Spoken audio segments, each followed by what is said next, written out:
तो हेलो। ये आज का नया क्वेश्चन है जो कि बहुत ही अच्छा क्वेश्चन है तो काफी सिंपल, बट इसमें एक टर्म है ना जो हमें समटाइम अगर किसी अदर क्वेश्चन में इंक्लूड कर दिया वो टर्म को तो हम इसमें गलती कर सकते हैं। तो मैं चाहूंगा इस क्वेश्चन को हम सॉल्व तो करेंगे, लेकिन इसमें जो टर्म मैं आपको बताने वाला हूँ उस चीज को आप अच्छी तरह से ध्यान में रखना। इसमें एक टर्म ये मैं बात कर रहा हूँ और दूसरे ये दोनों टर्म की बात ऐसे सिमिलरली यहाँ पे लिखा हुआ है और यहाँ पे लिखा हुआ है। इसको देख के हमें पहली बार में ये समझना है कि क्वेश्चन काफी लेंदी है, या अगर हम देख के अगर आपके दिमाग में क्लिक नहीं किया तो हम इस क्वेश्चन को छोड़ सकते हैं ना। तो अब ध्यान रखना इस पॉइंट को, और अगर किसी और क्वेश्चन में ये चीज अप्लाई होता है तो डायरेक्ट आप अप्लाई करोगे। वो पॉइंट ये है ना, अगर मैं आपको फर्स्ट टर्म की बात करूं इसकी, देखो इसकी वैल्यू चलो निकालते हैं अलग तरीके से। तो अगर मैं इसकी वैल्यू निकालना चाहूँ तो इसको मैं मान लिया समथिंग वाई, राइट है। यहाँ पे अपने पास हमने इसको माना Y equals to 3 to the power में रूट, ये हो गया लॉग कितना 5 और बेस में कितना 3, राइट है।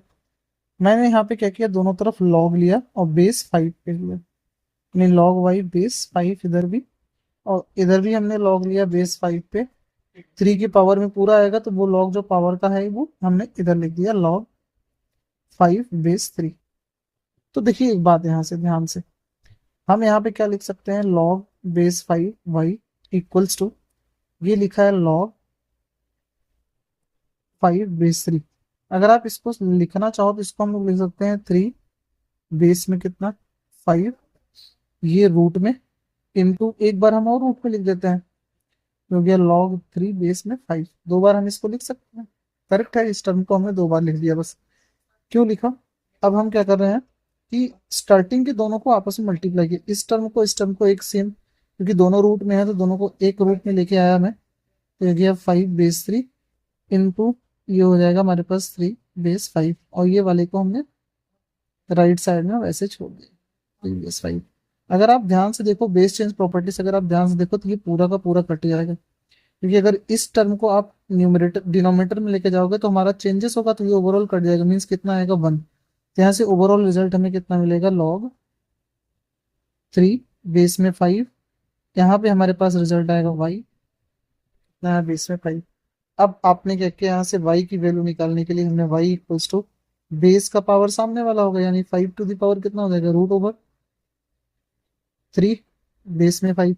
अब आप इस चीज को सोचो, यही हमारा क्या था, y की वैल्यू आपने किसको माना था, इसको, यानी ये इक्वल्स टू कितना हो गया 3 टू दी पावर, यहाँ पे log 5 बेस 3। आप ध्यान से देखो ये दोनों के दोनों वैल्यूज आपस में इक्वल है, यानी आपने इसको अज्यूम किया था, बट हमारे पास ये दोनों आपस में क्या आ गए, बराबर। और अगर बराबर आ गया तो हमें मालूम है ये दोनों आपस में क्या हो जाएंगे, कैंसिल, क्योंकि माइनस है, तो केवल कितना बचेगा 5। सिमिलरली अगर आप इस वाले पार्ट को सॉल्व करते हो तो हमारे पास सेम रिजल्ट यही मिलेगा। अगर आप सॉल्व करना चाहो तो खुद से आप ट्राई करो, सेम रिजल्ट मिलेगा। तो सेम रिजल्ट मिलने के बाद यहाँ से ये और ये टर्म भी क्या हो जाएगा, अपने आप कैंसिल आउट हो जाएगा। तो कैंसिल होने के बाद हमारे पास रिजल्ट में क्या आएगा, x² माइनस ओवरऑल कितना बचेगा 5x, और यहाँ से -3 = 0, मीन्स हमारा क्वाड्रेटिक ओवरऑल ये था, एक्चुअल में क्वाड्रेटिक ये था। उसमें थोड़ा मैनिपुलेशन करके उन्होंने टर्म्स को थोड़ा लेंदी बनाया ताकि हम उस क्वेश्चन में उलझें। अब यहाँ से अगर हम आपसे पूछे अल्फा प्लस बीटा की वैल्यू कितनी होगी, दैट इज 5, और अल्फा इंटू बीटा की वैल्यू कितनी हो जाएगी, दैट इज -3, राइट है। तो यहाँ से अगर ये टर्म्स मिल गया तो आपको पूछा क्या है, find the quadratic whose roots are alpha plus, ये हमें गिवन है एक रूट और एक रूट ये दे रखा है।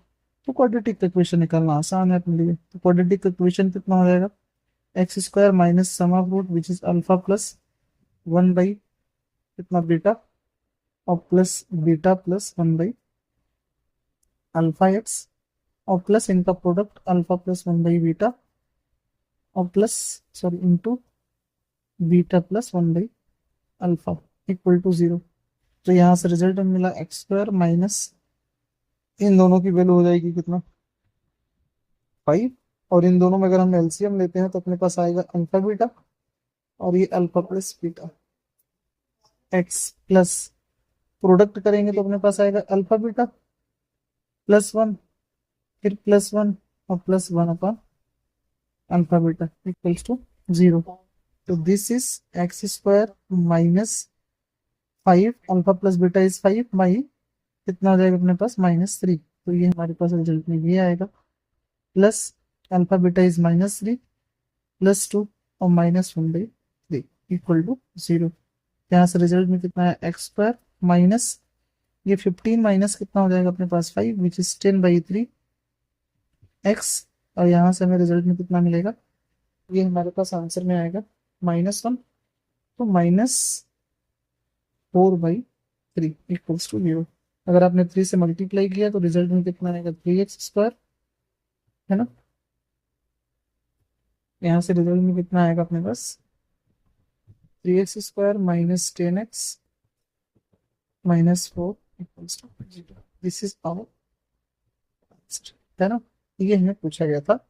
अगर आपको डाउट होता है इस क्वेश्चन में आगे कि हमने ये टर्म को क्यों काटा, आप सोच सकते हो ये क्यों काटा, तो आप ट्राई करो, और नहीं आता है तो आप कमेंट करो, मैं इसको एक्सप्लेन करूँगा आगे, करेक्ट है।